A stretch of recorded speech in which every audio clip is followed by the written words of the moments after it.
Meron tayong kababakante lang, kahapon lang umalis, linilinis kagad kasi may titingin na.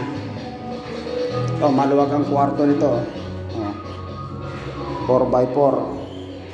Tapos may laundry dito sa likod. May anuhan din ng tubig, stakan pag mahina. Nasa second floor to, second floor, gitna. Sa sala niya, ganun din 4x4 meters, tapos paluwag ang CR, dibuhos. May lavatory, may pintuan na tapos ito naka-screen naka-screen. Yan, yung mga basurang galing dito. Maluwag ang lababo to, i-retouch pa yan. Itong project natin,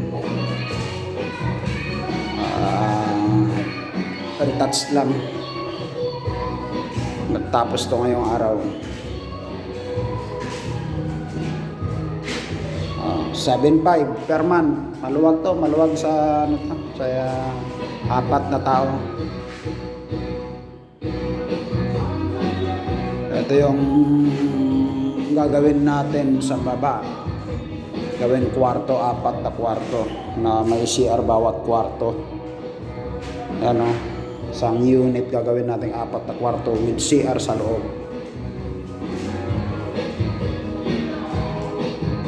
Nasa 8 meters ata to, 8 meters o 9 yung haba.